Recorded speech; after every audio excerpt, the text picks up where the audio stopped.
అందరికీ నమస్తే అండి. Good morning. ఈనాడు, ఆంధ్రజ్యోతి, సాక్షి, ఆంధ్రప్రభ 4 వార్తాపత్రికల్లో వచ్చిన వార్తలు, వాటిలో వాస్తవాలు, వాటి ఉద్దేశాలు అన్నీ కూడా మనం ఈ వీడియోలో ఉన్నది ఉన్నట్టు చెప్పుకుందాం. కంటెంట్ నచ్చిన వాళ్ళు సబ్స్క్రైబ్ చేసుకోండి. ఇంకో 10 వీడియోలు చూడండి. నచ్చితే సబ్స్క్రైబ్ చేసుకోండి, నచ్చకపోతే కామెంట్ చేయండి, లేదా ఏమైనా సజెస్ట్ చేయాలంటే నా నెంబరు, నా మెయిల్ ఐడి ఉంటుంది, కాంటాక్ట్ అవ్వండి.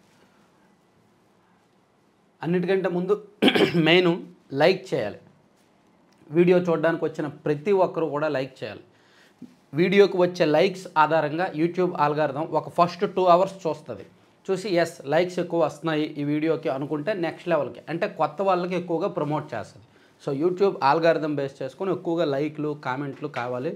సో అందుకే లైక్ చేయండి, షేర్ చేయండి.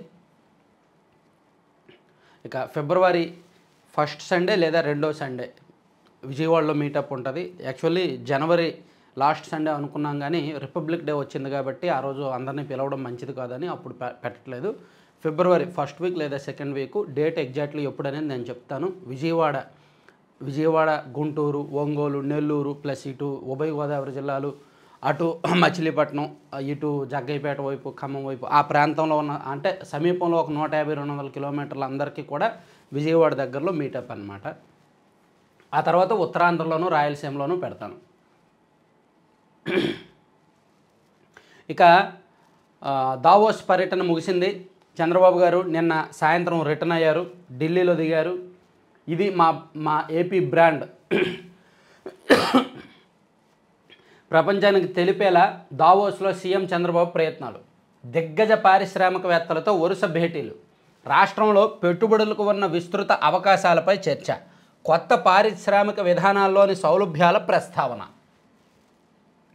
ఏపీ బ్రాండ్ ఇమేజ్ను పెంచడం ద్వారా రాష్ట్రానికి భారీగా పెట్టుబడుల ఆకర్షణ కోసం నెట్వర్క్ ఏర్పాటు చేయడమే లక్ష్యంగా సాగిన ముఖ్యమంత్రి చంద్రబాబు 4 రోజుల దావోస్ పర్యటన గురువారంతో ముగిసింది.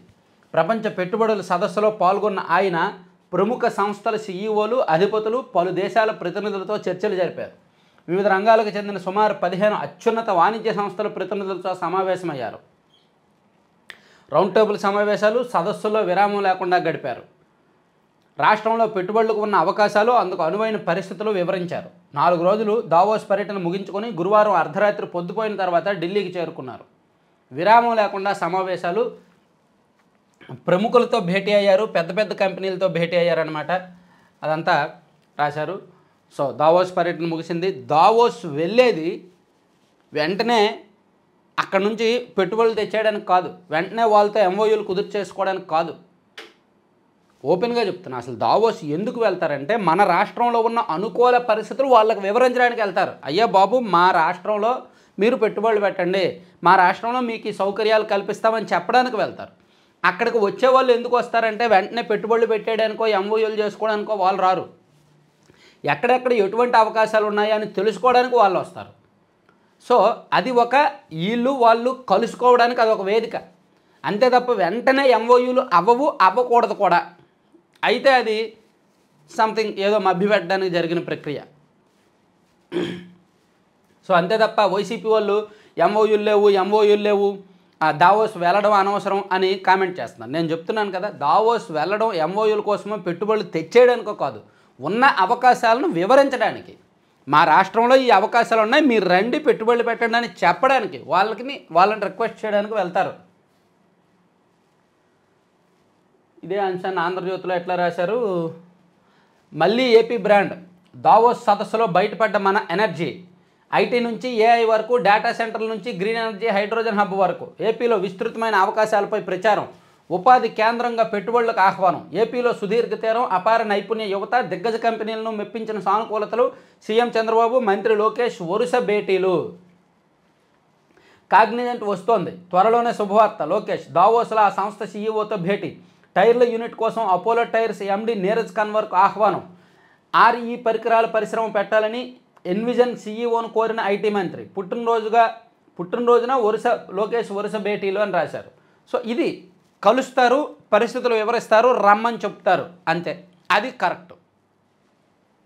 దీన్నే సాక్షిలో ఎలా రాశారంటే దారి ఖర్చులు దండగా. ₹1 ఒప్పందాలు లేకుండానే ఒట్టి చేతులతో వెనక్కి.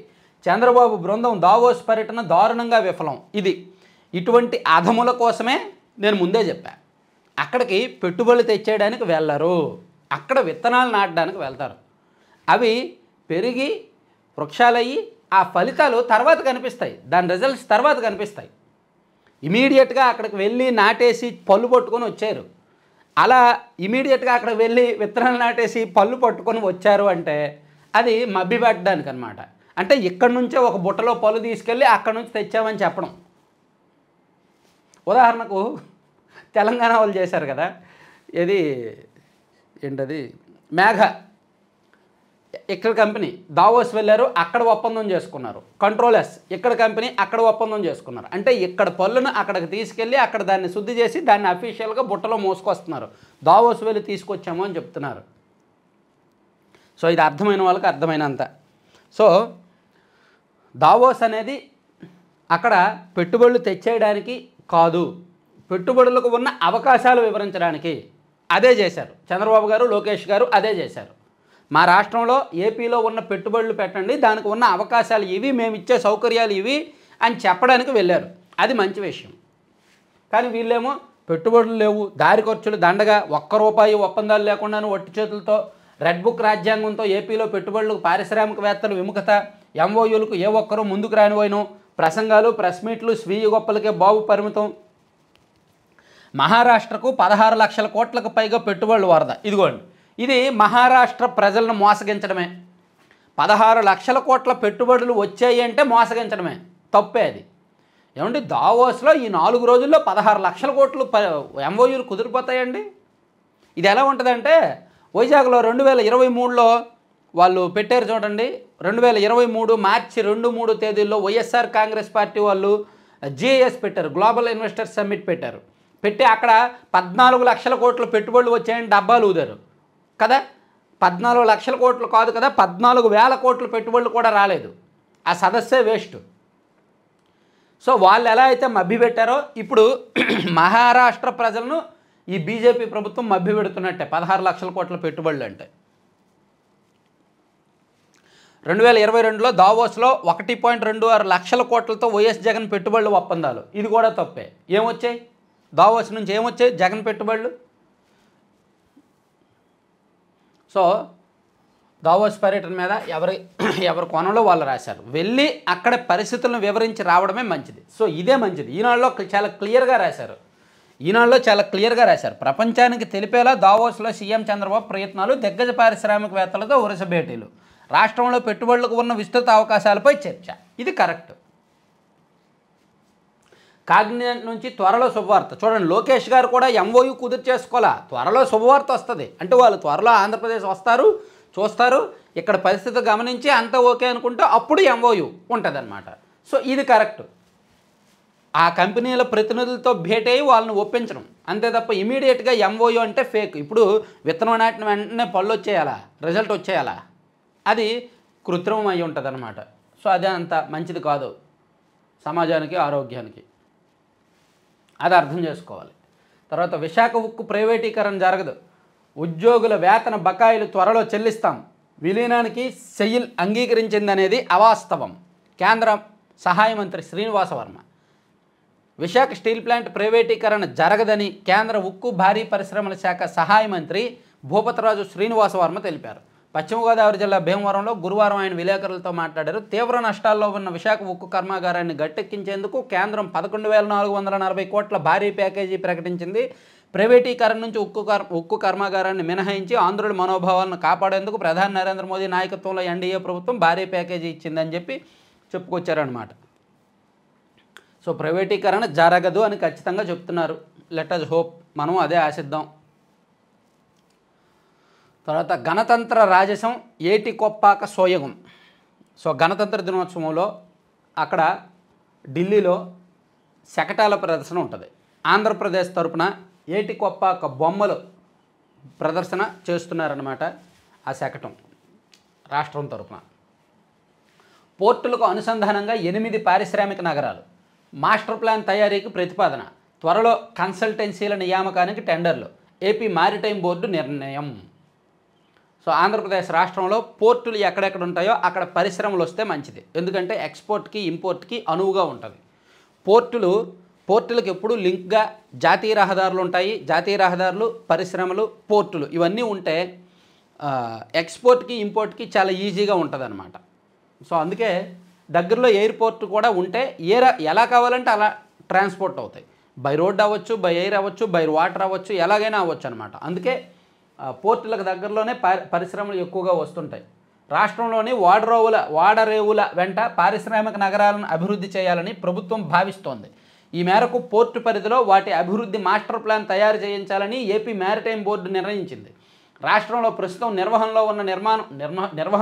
నిర్మాణంలో ఉన్న వాటితో కలిపి మొత్తం 6 పోర్టుల పరిధిలో 8 క్లస్టర్లు పారిశ్రామిక నగరాల అభివృద్ధికి ప్రణాళిక రూపొందించేందుకు కన్సల్టెన్సీ సంస్థల ఎంపిక కోసం ప్రభుత్వం టెండర్లు పిలవనుంది. అది పరిస్థితి. తర్వాత వీసీల నియామకం ఎవరి చేతుల్లోకి? కులపతుల అధికారాలు పెంచాలా యూజీసీ ముసాయిదా. అమల్లోకి వస్తే రాష్ట్ర ప్రభుత్వాల పాత్ర నామమాత్రం. సో యూనివర్సిటీల్లో ఉపకులపతుల అధికారాలు పవర్స్ పెంచుతారు. అలా పెంచినప్పుడు రాష్ట్ర ప్రభుత్వాల అధికారం నామమాత్రం అయిపోద్ది. యూజీసీ తాజాగా కొన్ని మార్గదర్శకాలు విడుదల చేసిందనమాట. దాని నుంచి విద్యావేత్తల నుంచి వ్యతిరేకత వ్యక్తమవుతోంది. ఈ ముసాయిదా అమల్లోకి వస్తే వీసీల నియామకంలో రాష్ట్ర ప్రభుత్వాలకు ప్రాధాన్యం లేకుండా పోతుందని పెదవి విరుస్తున్నారు. అప్పుడు మా జగన్మోహన్ రెడ్డి గారు లాంటి వాళ్ళు, ప్రసాద్ రెడ్డి గారు లాంటి వీసీలను పెట్టలేరు. వర్సిటీలు, కళాశాలల్లో అధ్యాపకులు, అకాడమిక్ సిబ్బంది నియామకం, పదోన్నతులు, కనీస అర్హతలు, ఉన్నత విద్యలో ప్రమాణాల నిర్వహణకు చర్యలు పేరుతో యూజీసీ ఇటీవల ముసాయిదా విడుదల చేసింది. అందులో వీసీలు, అధ్యాపకుల నియామకాలు, పదోన్నతుల నిబంధనలు వెల్లడించి సూచనలు ఆహ్వానించింది. దాన్ని వ్యతిరేకిస్తూ కొన్ని రాష్ట్రాలు కేంద్రానికి లేఖలు పంపగా మరికొన్ని పంపేందుకు సిద్ధమవుతున్నాయి. సో వీసీల నియామకంలో రాష్ట్ర ప్రభుత్వాల పాత్ర పరిమితం చేసిందనమాట. దాని మీద అభ్యంతరాలు వ్యక్తమవుతున్నాయి. తర్వాత రామ్ గోపాల్ వర్మకు 3 నెలల జైలు శిక్ష, అరెస్టు వారెంట్ జారీ చేసిన ముంబై కోర్టు. చెక్ బౌన్స్ కేసులో సినీ దర్శకుడు రామ్ గోపాల్ వర్మకు ముంబై కోర్టు 3 నెలల జైలు శిక్ష విధించింది. 3,72,000 పరిహారం. సో రామ్ గోపాల్ వర్మ అనమాట. చెక్ బౌన్స్ కేసు వచ్చింది ఆయన మీద, నాన్ బెయిలబుల్. ఐటీకి ఐకానిక్ భవనం విశాఖలో సిద్ధంగా 11 అంతస్తులు. బాగుందండి. విశాఖలోని సిరిపురంలో విఎంఆర్డీఏ నిర్మిస్తున్న భవనం చూడడానికి బాగుంది కదా. కూటమి అధికారంలో చేపట్టాక విశాఖలో కార్యకలాపాలు ప్రారంభించేందుకు ఐటీ కంపెనీలు ముందుకు వస్తున్నాయి. ఇక్కడ గూగుల్, ఇతర ప్రసిద్ధ సంస్థలు వాటి కేంద్రాల నిర్వహణకు ఆసక్తి చూపుతున్నాయి. సీఎం చంద్రబాబు, ఐటీ శాఖ మంత్రి లోకేష్ దావోస్ పర్యటనలో data centre, global business centre, AI అభివృద్ధి కేంద్రం, చిప్ తయారీ కేంద్రం, గ్లోబల్ క్యాపబిలిటీ సెంటర్ వంటివి ప్రతినిధులతో భేటీలు జరిపారు కదా. వాళ్ళు వస్తే ఇవ్వడానికి ఇవి సిద్ధం చేస్తున్నారంట. ఇది బాగుంది. ఐకానిక్ భవనం ఐటీ కోసం దీన్ని సిద్ధం చేస్తున్నారు. అలాగే మంగళగిరిలో హైవే పక్కన మయూరి టవర్స్ అని కూడా ఒకటి ఉంటుంది. అది కూడా చూడడానికి చాలా బాగా కట్టారు. అది ఎప్పుడో 2015లోనే నిర్మాణం ప్రారంభించారు. 2019లో వైసీపీ వచ్చాక ఆ భవనం నిర్మాణం ఆగిపోయింది. ఆ తర్వాత మళ్ళీ కూటమి ప్రభుత్వం వచ్చాక 6 నెలల్లోనే దాన్ని ముస్తాబు చేసి అందంగా తీర్చిదిద్దారనమాట. అది కూడా మల్టిపుల్ ఆపర్చునిటీస్ రకరకాల వాళ్ళకి ఇవ్వడానికి అనమాట. ఇక గుడివాడ ఎమ్మెల్యే గారు నిజంగా వెనుగండ్ల రాము గారు ఆయన గెలవడానికి ఎంత కష్టపడ్డారో, ఎంత ఖర్చు పెట్టారో అందరికీ తెలుసు. కానీ ఆయన పేరు 6 నెలల్లోనే పోయింది, పాతాళానికి వెళ్ళిపోయింది. బికాజ్ ఆఫ్ ఇటువంటి ఇష్యూస్ వలన. పాపం గుడివాడ ఎమ్మెల్యే రాము గారి గెలుపు కోసం చాలామంది పనిచేశారు. ఆ నియోజకవర్గానికి సంబంధం లేని వ్యక్తులు పనిచేశారు. వాళ్ళందరూ ఇప్పుడు తిట్టుకుంటున్నారు. వాళ్ళందరూ ఇప్పుడు నిరాశలో ఉన్నారు. అనవసరంగా మేము వర్క్ చేసాము అతని కోసం అని చెప్పుకుంటున్నారనమాట. చూడండి, గుడివాడలో అరాచక శక్తి ఈనాడులో చాలా క్లియర్గా రాసేశారు. షాడో ఎమ్మెల్యేగా పెట్టరేగిపోతున్న తులసిబాబు, వైకాపా హయాంలో రఘురామను చిత్రహింసలు పెట్టిన కేసులో నిందితుడు, అప్పటి సిఐడి చీఫ్ సునీల్కు నమ్మిన బంటు, ప్రభుత్వం మారినా తగ్గని హవా. అతని పేరు తులసి, లక్షణాల్లో మాత్రం గంజాయి మొక్క. గుడివాడ కేంద్రంగా అడ్డు అదుపు లేకుండా పెట్టరేగిపోతున్న అరాచక శక్తి. ఎన్నికలకు కొన్ని నెలల ముందు గుడివాడ చేరి తెదేపా అభ్యర్థి వెనుగండ్ల రాము విజయంలో క్రియాశీలకంగా వ్యవహరించాడు. అంతకు ముందు నుంచే ఉన్న వారి పరిచయం ఆ గెలుపుతో మరింత బలపడింది. తులసే అనధికార ఎమ్మెల్యేగా చలామణి అయ్యే స్థాయికి అనుబంధం పెనవేసుకుపోయింది. ఈ షాడో ఎమ్మెల్యే పూర్తి పేరు కామేపల్లి తులసి బాబు అని ఈనాడులో చాలా క్లియర్గా మొత్తం రాసేశారు. నిజంగా ఎమ్మెల్యే గారు ఇచ్చిన చనువే కదా అది. వెనుగండ్ల ఈవెన్ ఇప్పటికీ కూడా రాము గారు ఎలా ఆలోచిస్తారు తెలుసా? ఈనాడులో అబద్ధం రాశారు. తులసి అటువంటి వ్యక్తి కాదు అనే ఆలోచిస్తారంట. ఇప్పటికీ కూడా ఎవరైనా రాము గారికి సార్ ఇలా జరిగింది ఇలా అని చెప్తే ఏం కాదు, తులసి మంచోడు, తులసికి ఏం తెలియదు అనే అంటారంట. ఈనాడులో ఇంత వార్త వచ్చినా సరే ఈనాడులో అబద్ధం రాశారు. ఈనాడు వాళ్ళు ఏదో ఎవరో చెప్తే రాయించారు, ఎవరో రాయించారు ఈనాడు వాళ్ళ చేత, కానీ అది నిజం కాదు, తులసి బాబు మంచి వ్యక్తి అని ఎమ్మెల్యే గారు చెప్తారు. ఎమ్మెల్యే గారు ఆ భావంలో ఉన్నారు, ఎందుకంటే వాళ్ళిద్దరికి ఉన్న ఫ్రెండ్షిప్, వాళ్ళిద్దరికి ఉన్న అండర్స్టాండింగ్ అటువంటిది. సో దాన్ని ఎవరు తప్పు పట్టలేరు, ఎవరేం చేయలేరు కదా, ఎవరి ఒపీనియన్ వాళ్ళది, ప్రజల తర్వాత నిర్ణయిస్తారు. చూడండి, వైసీపీ మాయలో ఉన్నోళ్ళు, వైఎస్ఆర్ కాంగ్రెస్ పార్టీ అంటే ఇష్టం ఉన్నోళ్ళు జగన్మోహన్ రెడ్డి గారు ఎన్ని తప్పులు చేసినా కనిపించదు, ఏదైనా మా జగన్ జగన్ అంటారు. చివరకు ప్రజలు ఇచ్చిన తీర్పుతో కొంతమందికి అవగాహన వస్తుంది. అలాగే గుడివాడ పరిస్థితి కూడా అంతే. అక్కడ ఎమ్మెల్యే గారికి కూడా ప్రస్తుతానికి తెలియట్లా, భవిష్యత్తులో ఏమైనా ఉంటే తెలిస్తే తెలుస్తుందేమో. పౌరసత్వం రద్దు ఆదేశాలు నిలిపివేత, అమెరికాలో ఫెడరల్ కోర్టు తీర్పు. జన్మతః పౌరసత్వం లభించే హక్కును రద్దు చేస్తూ అమెరికా అధ్యక్షుడు డొనాల్డ్ ట్రంప్ ఇచ్చిన కార్యనిర్వాహక ఆదేశాలని సియాటిల్లోని ఫెడరల్ కోర్టు జడ్జి తాత్కాలికంగా నిలిపివేశారు. రాజ్యాంగంలోని 14వ సవరణ సుప్రీంకోర్టు కేసుల జన్మతః పౌరసత్వ హక్కుకు రక్షణ కల్పిస్తున్నాయని వాషింగ్టన్, ఆరిజోనా, ఇల్లానియా, ఓరెగాన్ రాష్ట్రాలు వినిపించిన వాదనల ఆధారంగా US district judge John C Coughenour ఈ రూలింగ్ ఇచ్చారు. అది పరిస్థితి, అవి కోర్టుల్లో నిలబడవు. ట్రంప్ తీసుకున్న చాలా నిర్ణయాలు కోర్టుల్లో నిలబడవు అన్నమాట, రాజ్యాంగబద్ధంగా వ్యతిరేకం అవే రాశారు. తర్వాత పునరుత్పాదక విద్యుత్ రంగంలో రిలయన్స్ 25,000 కోట్ల పెట్టుబడులు, నెల్లూరులో సోలార్ మాడ్యూల్స్, సెల్ తయారీ యూనిట్ల ఏర్పాటు, భూములను పరిశీలించిన అధినేత అనిల్ అంబానీ కొద్ది రోజుల్లో ప్రభుత్వానికి ప్రతిపాదన. అమ్మ, రిలయన్స్ అంటే అంబానీ అంటే ముఖేష్ అంబానీ పేర్లే అందరికీ వినిపిస్తాయి. సో అనిల్ అంబానీ కూడా అప్పుడప్పుడు లైన్లో నేను ఉన్నాను అని చెప్పి లైన్లోకి వస్తున్నాడు ఆయన. సిఆర్డీఏ కమిషనర్గా కన్నబాబు బాధ్యతల స్వీకరణ. రాజమహేంద్రవరం రైల్వే స్టేషన్ అభివృద్ధికి 271.43 కోట్లు. గోదావరి పుష్కరాల నేపథ్యంలో త్వరలో పనులు. మంచిది, ఏ బీజేపీ నాయకుడికో ఇస్తారు, వాళ్ళేమో అటు ఇటుగా చేస్తారు. చూడండి, ఏలూరు రైల్వే స్టేషన్కి అంతే 200 కోట్లకు పైగా ఇచ్చారు. స్థానికంగా ఎంపీ సీట్ ఆశించిన ఒక వ్యక్తికి ఇచ్చారు ఆ కాంట్రాక్ట్. సరే, వ్యవసాయమే ఆయన ఊపిరి. 870 ఎకరాల్లో సేద్యం చేస్తున్న గోగినేని రామారావు సొంత భూమి 54 ఎకరాలు, కౌలుకు తీసుకున్నది 816 ఎకరాలు. వివిధ పంటల సాగుతో లాభాల పంట. అబ్బా, ఏమండి 870 ఎకరాల్లో వ్యవసాయం చేయడం అంటే మామూలు విషయం అండి? వ్యవసాయంలో చాలామంది కష్ట నష్టాలను ఎదుర్కొంటున్న కాలం ఇది. ఇవి భరించలేక సాగు నుంచి బయటకు వచ్చి ప్రత్యామ్నాయం చూసుకుంటున్న వారు ఎందరో. కానీ గోగినేని రామారావు ప్రత్యేకతే వేరు. నేల తల్లినే నమ్ముకున్న ఆయన 870 ఎకరాల్లో వివిధ పంటలు సాగు చేస్తున్నారంట. గుంటూరు జిల్లా తాడికొండకు చెందిన ఈయన వ్యవసాయమే ఊపిరిగా అద్భుతాలు సృష్టిస్తున్నారు. బాగుంది. అప్పట్లో నేను ఈనాడులో ఉన్నప్పుడు ఈ రామచంద్రపురం, ఏలూరు దగ్గరలో రామచంద్రపురం అనే విలేజ్లో, ఆయన పేరు గారపాటి సాంబశివరావు ఏదో పేరు, ఆయన ముంబైలో కస్టమ్స్ ఆఫీసర్గా పనిచేసి రిటైర్ అయ్యి వచ్చాడు. ఆయన కూడా ఒక 60 ఎకరాల్లో 40 రకాల పంటలు వేసి సాగు చేసేవాడు. ఆయన గురించి ఈనాడు సండే మ్యాగజైన్లో రాశాను ఒకసారి.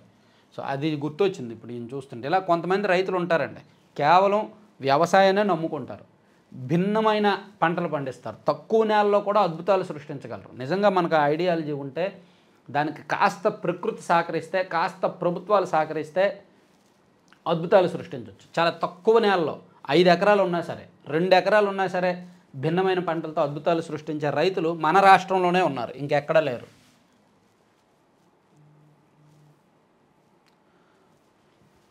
మన రాష్ట్రానికి అదే ప్లస్. మెరికల్ లాంటి మేధస్సు ఉన్న యువత ఉన్నారు, కష్టపడి ఒళ్ళొంచి పనిచేసే రైతులు ఉన్నారు, అభ్యుదయంగా ఆలోచించే మహిళలు ఉన్నారు. ఇదంతా మన రాష్ట్రానికి ప్లస్. ఎటు వచ్చి రాజకీయమే వరస్ట్. ఆటోమేటిక్ టెస్టింగ్ స్టేషన్లు వచ్చేస్తున్నాయి, వాటి ఏర్పాటు నిర్వహణకు అనుమతిస్తూ ప్రభుత్వ ఉత్తర్వులు. ఎంవీఐల పర్యవేక్షణ అవసరం లేదంటూ స్పష్టత. రవాణా మంత్రి ద్వారా ఎంవీఐలు చేసిన లాబియింగ్ విఫలం. రవాణా శాఖ అధికారులు వాహనాలను పరీక్షించి ఫిట్నెస్ సర్టిఫికేట్లు జారీ చేసే విధానానికి కాలం చెల్లింది. ఆటోమేటిక్ టెస్టింగ్ స్టేషన్ల ద్వారా వాహనాలను పరీక్షించి ఎఫ్సీలు జారీ చేయాలని రాష్ట్ర ప్రభుత్వం నిర్ణయించింది. పాపం ఎంవీఐలు చాలా లాబియింగ్ చేశారు మంత్రి గారి ద్వారా. ఆటోమేటిక్ వచ్చేస్తే వాళ్ళకి పని తగ్గుద్ది, డబ్బులు తగ్గుతాయి, ఆదాయం తగ్గుద్దని మంత్రి గారి ద్వారా కొంత లాబియింగ్ చేశారు, కానీ పని అవ్వలేదు.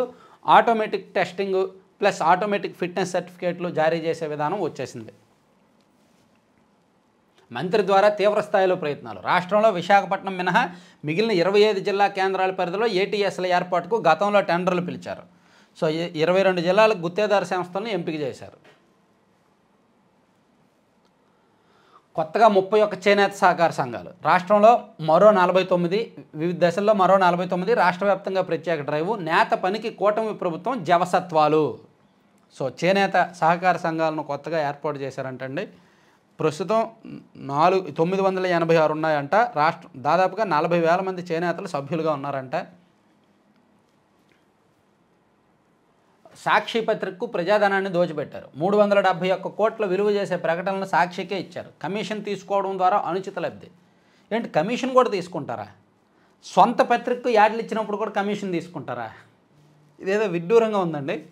సమాచార పౌర సంబంధాల శాఖ కమిషనర్ హోదాను అడ్డం పెట్టుకొని తుమ్మ విజయ్ కుమార్ రెడ్డి ప్రజాధనాన్ని సాక్షి పత్రిక ఛానల్కు దోచిపెట్టారని ఏసీబీ తరపున అడ్వకేట్ జనరల్ దమ్మాలపాటి శ్రీనివాస్ గురువారం హైకోర్టులో వాదనలు వినిపించారు. గత ప్రభుత్వ హయాంలో మొత్తం 859 కోట్లు ప్రకటనలు ఇవ్వగా అందులో 371 కోట్లు విలువ చేసే ప్రకటనల నిబంధనలకు విరుద్ధంగా కేవలం సాక్షి పత్రికకు కట్టబెట్టారు. సాక్షి కోరిన ధరలు ఇచ్చేశారంట. 100 రూపాయలది 130కో 150 ఇచ్చేశారు. ఇచ్చేసి వాళ్ళ దగ్గర నుంచి కమిషన్లు తీసుకున్నారని నిన్న కోర్టులో వాదనలు వినిపించారనమాట. ఇనుప యుగం మొదలైంది తమిళనాడులోనే. 5,300 ఏళ్ల కిందటే ఇక్కడ పోత ఇనుము సాంకేతికత. ఆ రాష్ట్ర సీఎం స్టాలిన్ వెల్లడి. దేశ చరిత్ర తమిళ నేల నుంచే మొదలైందని వ్యాఖ్య.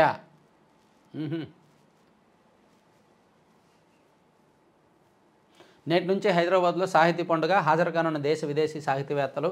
అటవీ శాఖల సమస్యలపై నివేదిక సిద్ధం చేయండి. ఉప ముఖ్యమంత్రి పవన్ కళ్యాణ్ ఆదేశం. 3వ రోజు కొనసాగిన ఐటీ సోదాలు.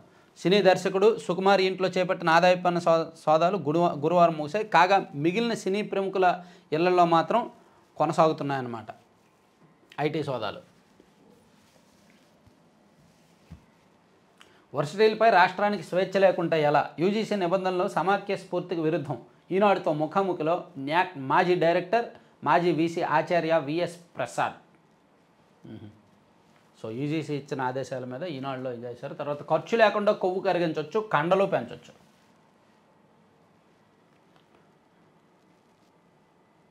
ఇదిగోండి తులసిబాబు గారి గురించి లోపల పేజీలో కూడా వేశారు. అడ్డగోలుగా అప్పగింతలు, లీజు వసూళ్ల కుప్పిగంతులు. వైకాపా హయాంలో ఇష్టారాజ్యంగా ఏపీటీడీసీ ఆస్తులు కేటాయింపు. నేతల సిఫార్సులతో రిసార్ట్లు, రెస్టారెంట్లు, భవనాల అప్పగింత. లీజు బకాయిలు 50 కోట్ల పైనే. విజయవాడ ప్రకాశం బ్యారేజ్ వద్ద రాష్ట్ర పర్యాటకాభివృద్ధి సంస్థకు చెందిన 54 సెంట్ల స్థలంలో ఉన్న భవనాన్ని ప్రైవేటు వ్యక్తులకు అధికారులు నామమాత్రపు ధరపై లీజుకు ఇచ్చారు. ఇక్కడ మార్కెట్ను బట్టి ఏడాదికి 50 లక్షల వరకు లీజు వచ్చే అవకాశం ఉండగా కేవలం 20 లక్షలకే కట్టబెట్టారు. అది ఎన్డీఏ ప్రభుత్వం ఏర్పడిన తొలినాళ్ళలో గత వైకాపా ప్రభుత్వ పెద్దల సిఫార్సుల మేరకు గుట్టుచప్పుడు కాకుండా రాసిచ్చారు. తాజాగా అక్కడ ఎలాంటి అనుమతులు లేకుండానే భవనానికి అదనపు హంగులు అద్దుతున్నారు. ఉన్నతాధికారులు చూసి చూడనట్టుగా వ్యవహరిస్తున్నారంట. కేబుల్ ఆపరేటర్లపై 100 కోట్ల పెనాల్టీలు రద్దు. AP fibre net chairman BV Reddy వెల్లడి. మంచిది. సరే ఇవన్నీ ఈనాడు కాసేపు పక్కన పెడదాం. సాక్షికి వెళ్దాం. సాక్షిలో ఇది చెప్పుకున్నాం. మీరు ఈ వార్త దండగా. తర్వాత పోలవరానికి ఊరేసి బనకచెర్లకు గోదావరి ఎలా? గోదావరి బనకచెర్ల అనుసంధానంపై కేంద్రానికి రాష్ట్రం పంపిన నివేదికపై నిపుణుల విస్మయం. పోలవరం ప్రాజెక్టులో 42 మీటర్ల నుంచి బనకచెర్ల నీటిని తరలించేలా ప్రతిపాదన. కానీ ప్రాజెక్టులో నీటి మట్టం 41.15 మీటర్లకే అంగీకరించిన రాష్ట్ర ప్రభుత్వం. ఆ స్థాయిలో నీటిని నిల్వ చేస్తే ఆయకట్టుకే నీళ్ళు అందవంటున్న నిపుణుడు. ఇక బనకచెర్లకు జలాల తరలింపు అసాధ్యమని స్పష్టీకరణ. 45.72 మీటర్లలో నీటిని నిల్వ చేస్తేనే వరదను గరిష్టంగా ఒడిసిపట్టే అవకాశం. చేస్తారు. ఇప్పుడు బనకచెర్లకు ప్రాజెక్టు కట్టినప్పుడు పోలవరం ప్రాజెక్టు 2 దశల్లో ఉంది. మొదటి దశ 41.15 మీటర్లు, రెండో దశ 45.72 మీటర్లు. మొదటి దశ పూర్తయితే బనకచెర్లకు నీళ్లు వెళ్ళవు అని వీళ్ళు రాస్తున్నారు. ఈలోగా బనకచెర్లకు ఇమీడియట్గా పోలవరం ఫస్ట్ ఫేజ్లోనే తీసుకెళ్ళలేరేమో. సెకండ్ ఫేజ్లో తీసుకెళ్తారు. ఫస్ట్ ఫేజ్ 2027కు పూర్తయితే సెకండ్ ఫేజ్ 2029కు పూర్తవుద్ది. అప్పుడే ఈలోగా బనకచెర్లకు మిగిలినవన్నీ ఆ బొల్లాపల్లి రిజర్వాయరు అవి ఇవి కట్టుకుంటారు. నిపుణులు విస్మయం వ్యక్తం చేశారా? పాపం. ఏ నిపుణులు? 36% పెరిగిన ఫీజు. Everest అధిరోహకులకు shock. 13 లక్షలు. హిమాలయ శిఖరాన్ని దక్షిణ దిశ నుంచి మార్చి మే మధ్య అధిరోహించాలనుకునే విదేశీయులు చెల్లించాల్సిన ఫీజు 6.48 లక్షలు. సెప్టెంబర్ నవంబర్ శరదృతువు మధ్య అధిరోహించాలంటే చెల్లించాల్సిన మొత్తం 3.24 లక్షలు. డిసెంబరు ఫిబ్రవరి శీతాకాలం మధ్య జూన్ ఆగస్టు సీజన్లో అధిరోహించాలనుకుంటే నిర్ణయించిన ఫీజు 1.5 లక్షలు. నేపాలీ అధిరోహితులకు నిర్ణయించిన మొత్తం. సో ఎవరెస్ట్ అధిరోహితులకు అంటే ఎవరెస్ట్ ఎక్కాలి అనుకునే వాళ్ళకి ఫీజులు పెంచారంట. నేతాజీని స్ఫూర్తిగా తీసుకోండి, విద్యార్థులకు ప్రధాని నరేంద్ర మోదీ సూచన. మెడికల్ కళపై కత్తి 2025-26లో కొత్త కాలేజీల కోసం ఎన్ఎంసీకి దరఖాస్తు చేయడం లేదని కూటమి సర్కారు వెల్లడి. వీళ్ళు పూర్తిగా కట్టలేదు, వైసీపీ హయాంలో ఉన్నప్పుడు పూర్తి స్థాయిలో కట్టలేదు. కొంతవరకు ఓన్లీ ఫిజికల్గా భవనాలు పై మెరుగులు దిద్ది వదిలేశారు. వాటిని కొనసాగించాలి అని కూటమి ప్రభుత్వాన్ని పట్టుబట్టి రాస్తున్నారు. కొత్త వైద్య కళాశాలలో సేఫ్ క్లోజ్కు కమిటీ. పీపీపీ పద్ధతిలో ప్రైవేటుకు కొత్త వైద్య కళాశాలలు నిలిపేసిన నిర్మాణాల పరిరక్షణకు కమిటీ నియామకం. పార్వతీపురం వైద్య కళాశాల టెండర్లు రద్దు, ఉత్తర్వులు జారీ చేసిన ప్రభుత్వం. 100 అడుగులు వేయాలంటే 10 అడుగులు వైసీపీ వేసింది, మిగిలిన 90 అడుగులు కూటమి ప్రభుత్వాన్ని వేయమని చెప్పి వైసీపీ వాళ్ళు రాస్తున్నారు. వాళ్ళు వేస్తారో 10 అడుగులు వెనక్కి వెళ్తారో. కాకపోతే మెడికల్ కళాశాలల విషయంలో 1-2 సార్లు ఆలోచించాలి. ఇంజనీరింగ్ విద్య బీభత్సంగా పెరిగి మార్కెట్లో ఇంజనీరింగ్ చేసే వాళ్ళు కూడా ఏ చిన్న ఆఫీస్ బాయ్ పోస్టుల కోసమో, వాలంటీర్ పోస్టుల కోసమో, సచివాలయ పోస్టుల కోసమో, ఏదో ఒక చిన్న చితక పోస్టుల కోసం విపరీతంగా వచ్చేస్తున్నారు. కానిస్టేబుల్ దరఖాస్తులు వస్తే అందులో 1,00,000 వస్తే 1,00,000లో 80,000 బీటెక్ చదివిన వాళ్ళే ఉంటున్నారు. సో ఇంజనీరింగ్ అంతగా ఎక్కువ అంత విపరీతంగా చదివేస్తున్నారు. అలాగే మెడికల్ కూడా అలా తయారవ్వకూడదు. కాలేజీలు పెరిగే కొద్దీ అలాగే తయారవుద్ది. కష్టం అయినా సాగు ఇష్టం, గ్రామాల్లో పెరుగుతున్న వ్యవసాయ కుటుంబాలు. ఏపీ సహా వివిధ రాష్ట్రాల్లో వ్యవసాయంపై పెరుగుతున్న మక్కువ 2016-17తో పోలిస్తే 2021-22లో దేశంలో 9% పెరుగుదలంట. మంచిదండి, మంచిదే కాదు. తర్వాత లాస్ ఏంజల్స్లో మళ్ళీ కారు చిచ్చు. అమెరికాలోని లాస్ ఏంజల్స్లో మళ్ళీ కారు చిచ్చు అంటుకుంది. 10,000 ఎకరాల్లో అటవీ ప్రాంతం బూడిదైందంట. 2 సెషన్లు క్లిష్టంగానే. జేఈ మెయిన్ రెండో రోజు 2 సెషన్ల పరీక్షలు మొదటి రోజుతో పోలిస్తే క్లిష్టంగా ఉన్నాయని సబ్జెక్ట్ నిపుణులు తెలిపారు. స్వలింగ వివాహాలకు చట్టబద్ధత. థాయిలాండ్లో స్వలింగ వివాహాలకు చట్టబద్ధత కల్పించే చట్టం అమల్లోకి రావడంతో తొలి రోజే వందలాది జంటలు ఒక్కటయ్యాయంట. చట్టసభలో ట్రంప్ తొలి విజయం. అక్రమంగా ప్రవేశించి నేరాలకు పాల్పడిన వలసదారులను బహిష్కరించే బిల్లును అమెరికా దిగువ సభ ఆమోదించిందంట. ఈరోజు జాతీయ బాలికల దినోత్సవం అంటండి. ఆంధ్రజ్యోతికి వెళ్తే పారితోషికం అంతా వైట్లోనే, నేను తీసుకునేదే తక్కువ, అది కూడా ఆఫీస్లోనే, మిగతా వారి సంగతి నాకు తెలియదు. నటుడు వెంకటేష్. సోదాలు సాధారణమే, దర్శకుడు అనిల్ రావుపూడి. ప్రముఖుల ఇళ్లల్లో కొనసాగిన ఐటీ తనిఖీలు. దిల్ రాజు తల్లికి అస్వస్థత, ఆసుపత్రికి తరలింపు. సో వెంకటేష్ గారిలాగా ఇంకెవరైనా చెప్పే దమ్ముందా నేను వైట్లోనే తీసుకుంటాను అని? అఫ్కోర్స్ ఫిగర్ ఎవరు చెప్పరు అనుకోండి, మా పారితోషికం ఎంత అని ఏ హీరో కూడా చెప్పరు. పవన్ కళ్యాణ్ గారు ఓ సందర్భంలో చెప్పినట్టు గుర్తు, నేను రోజుకి 2 కోట్లు వస్తుంది నేను సినిమా షూటింగ్కి వెళ్తే అని ఆయన పారితోషికాన్ని ఆయన ఓపెన్గా చెప్పినట్టు గుర్తు. మిగిలిన వాళ్ళు ఎవరు చెప్పరు, చెప్పలేరు కూడా. ఎందుకంటే వాళ్ళు వైట్లో తీసుకోరు ఎక్కువ మంది. వెంకటేష్ గారే వైట్లో తీసుకుంటానని ధైర్యంగా చెప్పగలిగారు. మళ్ళీ ఏపీ బ్రాండ్ అయిపోయింది కదా ఇది. గదుల్లోనూ గోల్మాల్ గోవిందా. టీటీడీ కాటేజీలు గెస్ట్ హౌస్ల బుకింగ్లో స్కామ్. జగన్ జమానాలో భారీ కుంభకోణం. దాతలకు ఏటా కొన్ని రోజులు ఉచిత వసతి. 20 ఏళ్లు దాటితే డోనర్ల లేఖలు చెల్లవు. అయినా వారి పేరుతో నకిలీ లేఖల సృష్టి. దళారులతో కొందరు సిబ్బంది కుమ్మక్కు. ఆన్లైన్లో ఉచితంగా గదుల బుకింగ్. భక్తుల నుంచి సొమ్ములు వసూలు. 5 ఏళ్ల పాటు చెలరేగిన గదుల మాఫియా. 200కు పైగా కాటేజీల దుర్వినియోగం. టీటీడీకి కోట్లలో నష్టం. తిరుమల తిరుపతి దేవస్థానంలో కాటేజీలు గదుల కేటాయింపు గత ప్రభుత్వ హయాంలో ఇష్టారాజ్యంగా సాగింది. పాపం అకామిడేషన్ దొరక్క, అక్కడ గదులు దొరక్క చాలామంది ఇబ్బందులు పడి వెనక్కి వెళ్ళిపోయిన సందర్భాలు కూడా కొన్ని ఉన్నాయి. సో ఇప్పుడు అదంతా కూడా ఒక మాఫియాగా పనిచేశారు గత ప్రభుత్వ హయాంలో అని అక్కడ జరిగిన స్కామ్ రాశారనమాట. దర్శనం బాగా జరిగిందా, ఎక్కడ బస చేశారు, తిరుమలకు వెళ్ళి వచ్చిన వారిని సర్వసాధారణంగా అడిగే ప్రశ్నలు ఇవి. కొండ మీద అకామిడేషన్కు అంత గిరాకీ, అందులోనూ కాటేజీలు, స్పెషల్ గెస్ట్ హౌస్లకు మరింత డిమాండ్. వైసీపీ హయాంలో ఈ డిమాండ్ను బాగా సొమ్ము చేసుకున్నారు, దాతల పేరుతో దండుకున్నారు. కొందరు దళారులు, సిబ్బంది కలిసి చేసిన ఈ దందా తాజాగా బయటకు వచ్చింది. గదుల విషయంలో గందరగోళం, ఉన్న వసతిని సమర్థవంతంగా వినియోగించడంపై అదనపు కార్యనిర్వహణాధికారి వెంకయ్య చౌదరి దృష్టి సారించినప్పుడు ఈ కుంభకోణం బయటపడిందంటండి. కాదేది అవినీతికి అనర్హం, దోచుకునేందుకు దాచుకునేందుకు ఏ చిన్న ఛాన్స్ దొరికినా దోపిడీనే. కొండలపైన, కొండ మీద దేవుణ్ణైనా వదిలేది లేదు. ఇది 5 ఏళ్ల పాటు జగన్ జమానా సాగిన తీరు. తిరుమలలో వైసీపీ పెద్దలు అడ్డగోలుగా దర్శనాలకు గేట్లెత్తగా దళారులు, సిబ్బందిలో కొందరు గదుల స్కామ్కు తెరలేపారు. 5 ఏళ్లు అప్రతిహతంగా ఈ కుంభకోణం కొనసాగింది. తర్వాత అటవీ శాఖ పచ్చగా కలకలలాడాలి, ముందు వరుసలో నిలిపేలా పనిచేయాలి, సమస్యల పరిష్కారంపై నివేదిక ఇవ్వండి, అటవీ భూముల పరిరక్షణకు ప్రత్యేక డ్రైవ్, ఎర్రచందనం అక్రమ రవాణాపై పటిష్ట నిఘా, అటవీ ఉత్పత్తుల ఆదాయం పెంపుపై ప్రణాళిక, అధికారులకు డిప్యూటీ సీఎం పవన్ ఆదేశాలు, సిబ్బంది కొరతను సీఎం దృష్టికి తీసుకెళ్తానని వెల్లడి. సో అటవీ శాఖలో వచ్చే ఆదాయం ఎక్కువగా స్థానికంగా గిరిజనులకు చెందకుండా కొంతమంది, ఇప్పుడు మన అనంతబాబు లాంటి వాళ్ళకి ఆదాయ సంపద ఏంటి చెప్పండి? అటవే కదా, అడవి. అనంతబాబు లాంటి వాళ్ళకి సంపద ఆదాయం అడవి నుంచే వస్తుంది, అటవీ ఉత్పత్తుల ద్వారానే. అలాగే మన ఇంకా కొంతమంది చిత్తూరు జిల్లాలో పేరు మోసిన వైసీపీ నాయకులు ఒక 2 ఉన్నారు, వాళ్ళకి ఆదాయం ఏంటి? అడవి, స్మగ్లింగ్. సో అటువంటిని కట్టడి చేయడానికి కొంచెం పవన్ కళ్యాణ్ గారు జాగ్రత్తగా మ్యాప్ వేస్తున్నారు. 10 లక్షల వరకు ఐటీ లేదు, బడ్జెట్లో వేతన జీవులకు ఊరట, కొత్తగా 25% పన్ను స్లాబ్ యోచన, నిర్మల పరిశీలనలో ఉన్నట్టు కథనం.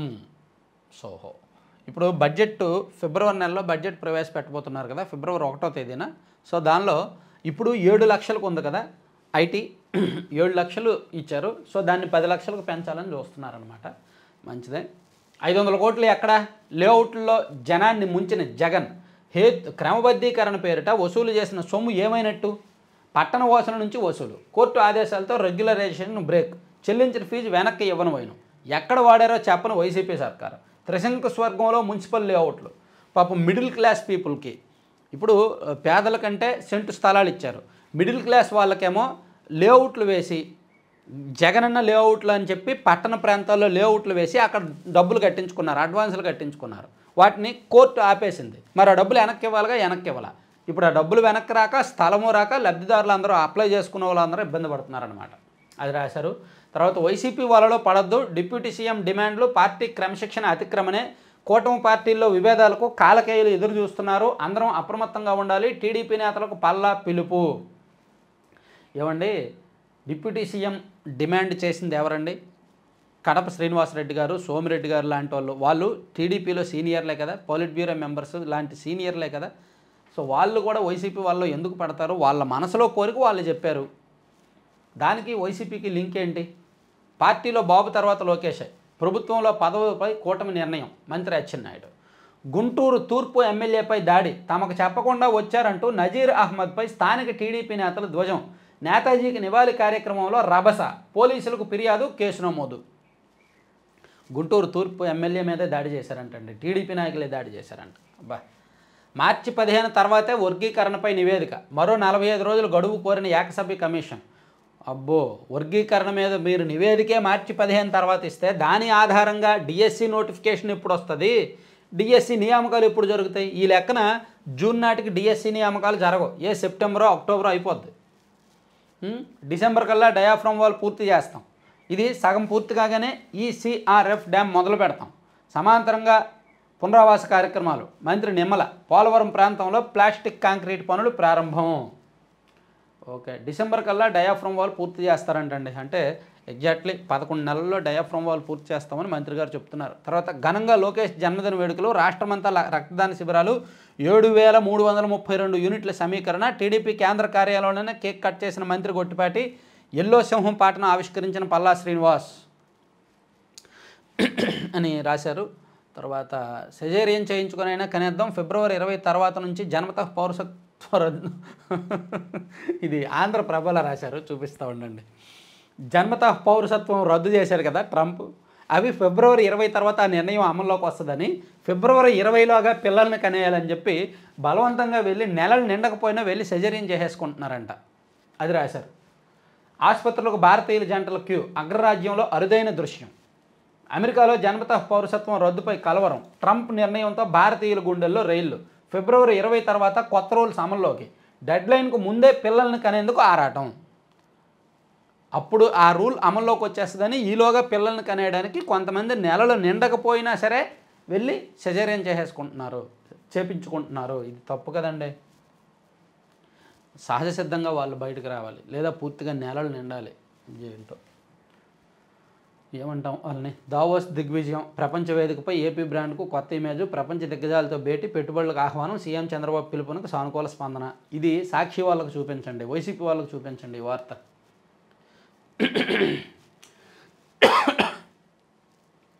దళారీ చేతిలో చేప విలువల, మత్స్యకారుల కడుపు కొడుతున్న మాఫియా, మత్స్య సంపద పుష్కలం అయినా నోటికి అందన పోయినాం.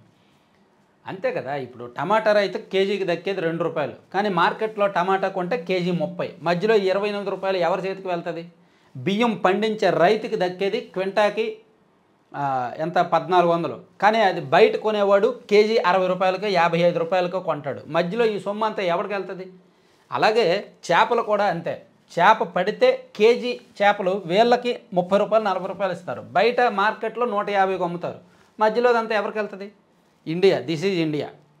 ఇండియాలో ఏ ఉత్పత్తి అయినా సరే, ఏదైనా సరే, మన దేశంలో తయారైంది ఏదైనా సరే మధ్యలో దళారీల చేతుల్లో చిక్కుకోవడం వలన నిజంగా ఒక షర్ట్ కానీ, ఒక ప్యాంట్ కానీ, ఒక ఉత్పత్తి ఏదైనా సరే దాని తయారీ రేటు తక్కువగా ఉంటుంది. అంతెందుకండి, ఒక ట్యాబ్లెట్ అండి, ఒక ట్యాబ్లెట్ రూపాయి అయితే మెడికల్ కంపెనీలకు, ఫార్మా కంపెనీలకు తయారు చేయడానికి రూపాయి అయితే అది మార్కెట్లో 10 రూపాయలకు అమ్ముతారు ఎంఆర్పి. ఆ 9 రూపాయలు ఎవరి చేతుల్లోకి వెళ్తున్నట్టు? అదే దళారీ వ్యవస్థ. ఇండియాను నడిపిస్తున్నది అదే. వాళ్ళు సంపాదిస్తారు, నాయకులకు కమిషన్లు ఇస్తారు, అధికారులకు కమిషన్లు ఇస్తారు, వ్యవస్థలను పెంచి పోషిస్తారు. అన్ని రంగాల్లోనూ వాళ్ళు ఉన్నారనమాట. ప్రతి చోటను కొత్త మెనూ రెడీ, అమలు ఎప్పుడు? తల్లిదండ్రులు, టీచర్ల అభిప్రాయాల సేకరణ పూర్తి. కొత్త వెరైటీలతో తాజా మెనూ ప్రణాళికలు, 4 జోన్లు 4 మెనూలు. జీవో కోసం ఆశగా ఎదురుచూపులు. రాష్ట్ర వ్యాప్తంగా ఉన్న ప్రభుత్వ పాఠశాలలో విద్యార్థులకు డొక్కా సీతమ్మ మధ్యాహ్న భోజన పథకం మెనూలో మార్పులు చేస్తూ కొత్త వెరైటీలతో సరికొత్త మెనూని సిద్ధం చేశారు. సో ఇది జీవో వస్తే అమలు చేస్తారంట. ఆయుర్వేదంలో నకిలీలు, పుట్టగొడుగుల్లో పుట్టుకొస్తున్న బోగస్ వైద్యులు. రాష్ట్ర వ్యాప్తంగా 3500 మంది నకిలీ వైద్యులు. ఫిర్యాదులు వెల్లువ, పట్టించుకోని ఆయుష్ అధికారులు. ప్రమాదంలో ప్రజారోగ్యం, నకిలీ వైద్యులపై చర్యలకు మంత్రికి ఫిర్యాదు. ఓకే. ప్రేమ వ్యవహారం, ముఖంపై పేడ నీళ్లు, చెప్పులు. దళిత యువకుడిని స్తంభానికి కట్టి చితకబాదిన పోయిన సత్యసాయి జిల్లా గోరంట్లలో మండలంలో దుర్ఘటన అంటండి. వాళ్ళ అమ్మాయిని ప్రేమించాడని చెప్పి చెట్టుకు కట్టేసి, స్తంభానికి కట్టేసి ముఖం మీద పేడ నీళ్లు కల్లి చెప్పులతో కొట్టారంట. చాలా చాలా దారుణం కదా. సత్యసాయి జిల్లా గోరంట్లలో ఒకసారి చూస్తా, సెపరేట్గా ఒకసారి వీడియో చేస్తా. సో ఇవి 4 పత్రికల్లో ఉన్న అంశాలు. ఈనాడులో ఇంకేమైనా లోపల పేజీల్లో నేషనల్, ఇంటర్నేషనల్ ఏమైనా ఉన్నాయేమో చూద్దాం. 7 లక్షల ఖర్చుతో 45 లక్షల ఆదా. పాడైన ఫర్నిచర్ను బాగు చేయించి వినియోగంలోకి. కుర్చీలు, బీరువాలు, బల్లలకు సరికొత్త సభలు. నాగార్జున యూనివర్సిటీ అధికారుల ప్రయత్నం సఫలం. పనికిరావని పడేసిన ఆనాటి అధికారులు. అప్పుడు వాళ్ళు పనికిరావని పడేసిన వారిని ఇప్పుడు అధికారులు బాగు చేయించి వాడుతున్నారంట. మంచి వార్త, మంచి నిర్ణయం. 27న సనాతన్ బోర్డు ప్రకటిస్తాం. మహాకుంభమేళాలో అఖాడాల వెల్లడి. ప్రయాగ్రాజ్లో జరుగుతున్న మహాకుంభమేళాలో పాలు పంచుకుంటున్న వివిధ అఖాడాలు, సాధువుల కూటములు ఈ నెల 27న సనాతన బోర్డు రాజ్యాంగ ముసాయిదా విడుదల చేయనున్నట్టు గురువారం ప్రకటించాయంట. తర్వాత అభ్యర్థులు వారే, కండువాలు మారే అంతే. ఢిల్లీ ఎన్నికల్లో ఫిరాయింపుదారులదే హవా. గత ఎన్నికల్లో బీజేపీ నుంచి పోటీ చేసిన వాళ్ళు ఇప్పుడు ఆమ్ ఆద్మీ పార్టీ నుంచి చేస్తున్నారు. గత ఎన్నికల్లో ఆమ్ ఆద్మీ నుంచి చేసిన వాళ్ళు ఇప్పుడు బీజేపీ నుంచి చేస్తున్నారు. అలా పార్టీలు మారి అదే అభ్యర్థులు పోటీ చేస్తున్నారు. తర్వాత బిచ్చమేసి బుక్ అయ్యాడు. ఇండోర్లో దాతపై కేసు నమోదు. మధ్యప్రదేశ్లోని ఇందోర్ నగరంలో గుడి ఎదుట ఉన్న ఓ యాచకరాలికి బిచ్చం వేసిన వ్యక్తిపై పోలీసులు కేసు నమోదు చేశారు. భిక్షాటన నిరోధక బృందం అధికారి ఫిర్యాదు మేరకు భారతీయ న్యాయ సంహితలోని సెక్షన్ 223 కింద గురువారం కేసు నమోదైందంట. వామ్మో.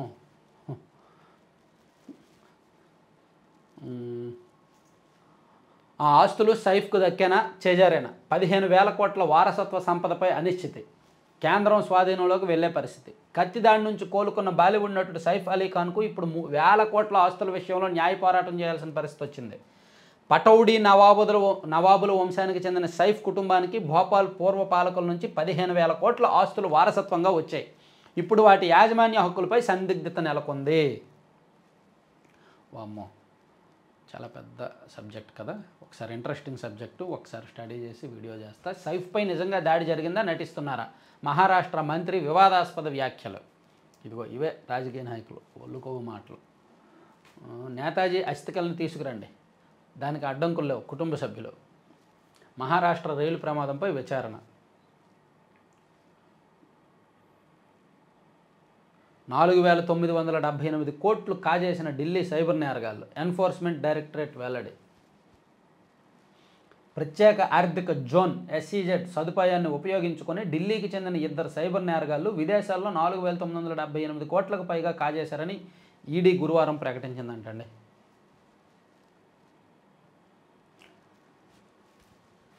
ఆల్జీమర్స్ను దూరం పెట్టే ఏరోబిక్ వ్యాయామాలు. సో 4 పత్రికల్లో వచ్చిన వార్తాంశాలు, కీలక అంశాలన్నీ ఆల్మోస్ట్ కవర్ చేసాం. సో కంటెంట్ నచ్చిన వాళ్ళు అయితే మాత్రం కొత్త వాళ్ళు సబ్స్క్రైబ్ చేసుకోండి, లైక్ చేయండి. Thank you.